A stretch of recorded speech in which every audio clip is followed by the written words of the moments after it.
श्रद्धेय महानुभावों, हम लोग सत्यार प्रकाश के अंदर चर्चा करते हुए सत्य की ओर जाने में वेद आदि शास्त्रों के आधार पर अपने जीवन को अग्रसर करने की चर्चा में तल्लीन थे और उसमें हम लोग विचार कर रहे थे कि आज विद्यार्थी और शिक्षक दोनों के संबंध कैसे मधुर हों, क्योंकि शिक्षा का आदान प्रदान के अंदर जिनको हम आदान प्रदान करते हैं, उस आदान प्रदान करने में शिक्षक और छात्र दोनों एक दूसरे के साथ जब जुड़ जाते हैं तभी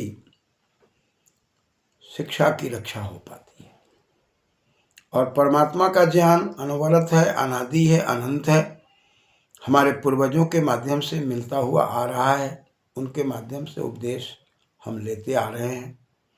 ये परंपराएं धूमिल ना हो, इसके लिए छात्र वर्ग और शिक्षक वर्ग दोनों को हमेशा हर तरीके से, हर प्रकार से तत्पर रहने की आवश्यकता पड़ती है।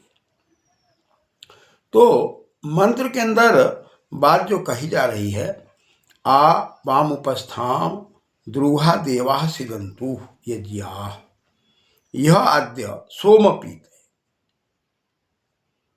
भाई आइए, हम लोग यदि शिक्षा की रक्षा करना चाहते हैं, शिक्षा का पान करना चाहते हैं और शिक्षा के द्वारा अपने जीवन को समुन्नत बनाना चाहते हैं, तो कहा कि भाई यह आद्य सोमपीत है, सोम रूपी विद्या को हम ग्रहण करना चाहते हैं। सवति सोम, ऐश्वर्य, विद्या को ऐश्वर्य कहा गया है और विद्या जो है गुरुओं का गुरु है। विद्या नाम लक्ष्य रूपम अधिकम प्रच्छन्न गुप्तम धनम। और विद्या के माध्यम से हम दुनिया में सब कुछ प्राप्त कर पाते हैं। अतः इस विद्या रूपी सोम का, ऐश्वर्य का पीत है, हम पान करने के लिए क्या करें, तो हम तारतम्य बनाएं, शिक्षक वर्ग के अंदर और छात्र वर्ग के अंदर समन्वय हो, जिस समन्वय का आज सर्वत्र अभाव दिखाई पड़ता है। छात्र और शिक्षक दोनों के बीच में जो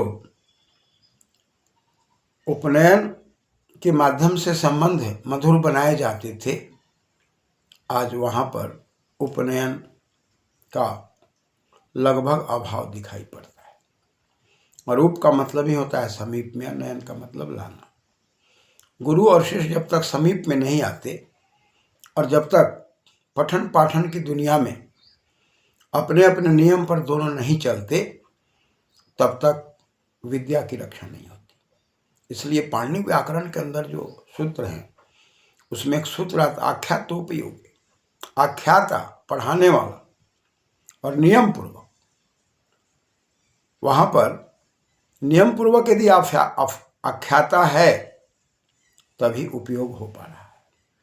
यदि आख्याता नियम पूर्वक पढ़ाने वाला नहीं है, पठयिता नहीं है, पढ़ने वाला नहीं है, पढ़ाने वाला नहीं है, तो हम वेद आदि शास्त्रों की रक्षा नहीं कर सकते। तो कहा कि भाई इसके लिए क्या करना होगा, तो साफ स्पष्ट शब्द में कह रहा है कि हम देवाः सिदन्तु, हम देवता लोग एक जगह एकत्रित हो जाए। यदि हम एकत्रित नहीं होते हैं, एक जगह बैठ करके समाधान नहीं ढूंढते हैं, तो शिक्षा की उन्नति नहीं हो पाएगी। इसलिए एक जगह बैठने के लिए, नियमित होने के लिए हमारी प्रवृत्ति कैसी होनी चाहिए? देवाः यज्ञाः, जो दीपनादवा दानादवा द्योतनादवा देवा, और बहुवचन में देवः देवौ देवा, जो अपने जीवन को दीप्त कर चुके हैं या दीप्त करने में लगे हुए हैं, आदान प्रदान से अपने जीवन को परिपूर्ण कर चुके हैं, और जो ज्ञान विज्ञान के क्षेत्र में विचरण कर रहे हैं, ऐसे देवता कैसे हों? तो यज्ञाः, यज्ञः यज्ञौ यज्ञाः, यहाँ बहुवचनांत शब्द है और जीवन में यज्ञ होना चाहिए। तप यज्ञ, स्वाध्याय यज्ञ, ब्रह्म यज्ञ, देव यज्ञ।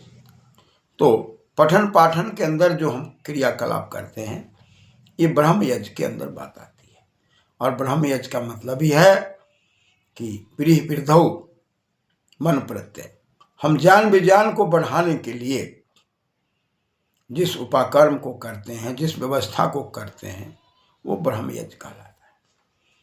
तो विद्यार्थी वर्ग देवतुल्य बनेंगे, उनके अंदर आचरण, चरित्र, व्यवहार, नीति सब नियमितता की ओर होगी, तभी वो विद्या ले सकते हैं। और विद्या देने वाले आचार्य भी अपने नियम में बंधे होंगे, मर्यादा में बंधे होंगे, ज्ञान विज्ञान से ओतप्रोत होकर के स्वाध्याय चिंतन मनन में लगे होंगे। ऐसे गुरु ही शिक्षा को प्रचारित कर सकते हैं। अतः ऐसे लोग अध्यापक और शिक्षक दोनों वर्ग देवाह यज्ञाह, यजमयी हो, यानी कि उसका अर्थ जो है बड़े बुजुर्गों को मान सम्मान करने की शक्ति रखते हों, यज्ञ पूजायाम संगति करने, आपस में ठीक ठीक प्रकार से तालमेल स्थापित करने की श्रद्धा हो, और दाने च, पूजायाम संगतिकरण और दान, पूजा में संगतिकरण में और दाने च और दान। इन तीनों के व्यवहार में जो कुशल होगा और इस व्यवहार के साथ जो द्रव्य यज्ञ करता होगा, वातावरण को शुद्ध और पवित्र करने के लिए, विचारों को शुद्ध और पवित्र रखने के लिए वेद मंत्रों से आहुतियां देता होगा, अपने जीवन को समर्पित करता होगा, ऐसा व्यक्तित्व समाज की रक्षा कर सकता है, परिवार की रक्षा कर सकता है, देश की रक्षा कर सकता है। लेकिन आज यदि हम देवतुल्य नहीं बन पाते, यज्ञमय हमारा जीवन नहीं है, तपमय जीवन नहीं है, स्वाध्यायमय जीवन नहीं है, और केवल परीक्षा काल में ही हम पढ़ने की बात करते हैं और परीक्षा काल में ही पढ़ाने की बात करते हैं, तो डिग्री डिप्लोमा तो ली जा सकती है, लेकिन शिक्षा के मौलिक उद्देश्य को आगे नहीं बढ़ाया जा सकता। इसलिए शिक्षा के अंदर, दीक्षा के अंदर अनवरत आचार्य, अध्यापक, गुरु शिष्य की जो परंपराएं हैं, इन परंपराओं को नियमित रूप से रखना होगा। और इन परंपराओं से हम अलग हटते हैं तो ठीक प्रकार से हम समुन्नत नहीं हो सकते। आज लोकाचार में भौतिक शक्ति और आध्यात्मिक शक्ति दोनों के समन्वय की आवश्यकताएं हैं।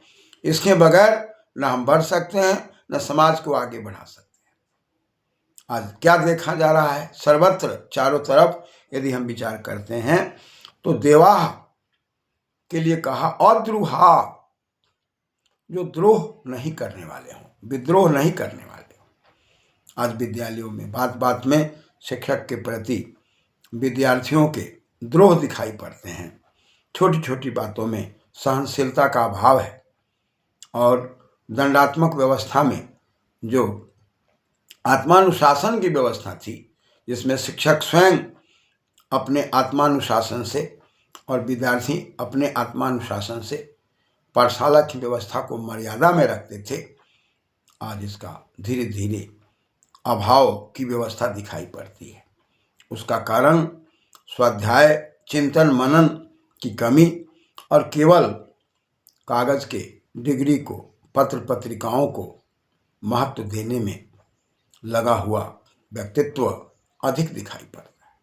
परिणाम अद्रुहा देवा यज्ञा की जो व्यवस्था कही गई है, जिसके अंदर एक दूसरे के प्रति श्रद्धा हो, द्रोह की भावना न हो और देवतुल्य आचरण हो, यज्ञमय आचरण हो, ऐसा व्यक्तित्व अध्यापक के सानिध्य में आकर आवाम उपस्थम,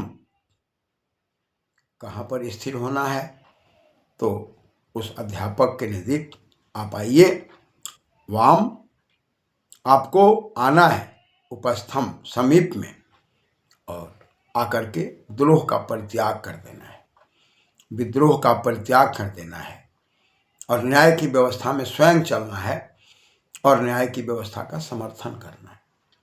न्याय की व्यवस्था को समर्थन न करके और अन्याय की व्यवस्था का समर्थन करके न हम शिक्षा दे सकते हैं न शिक्षा ले सकते हैं। इसलिए साफ साफ स्पष्ट शब्दों में कहा गया है, सोम का पान करना है, विद्या रूपी सोम का पान करना है तो हमें द्रोह से अलग हटना पड़ेगा, यजमेय जीवन जीना होगा, देवतुल्य जीवन जीना पड़ेगा और अपने गुरु के सानिध्य में, अध्यापक के सानिध्य में, उसके समीप में स्थिरता लानी पड़ेगी। दिल और दिमाग से चंचलता को हटा देना पड़ेगा, तभी आप शिक्षा को ले पाएंगे। आप अध्यापक के पास बैठ पाएंगे और अध्यापक आपको शिक्षा दे पाएंगे। अध्यापक भी तनाव में है, विद्यार्थी भी तनाव में है। ऐसी परिस्थिति में कोई भी संस्था के अंदर विद्या का आदान प्रदान संभव नहीं है। इसलिए यदि विद्या रूपी सोम का हमें और आपको पान करना है तो उसकी जो मर्यादा है, उसका जो नियम है, उसकी जो व्यवस्था है, उस व्यवस्था में स्वयं भी रहना है और विद्यार्थी को भी रखना है। धन्यवाद।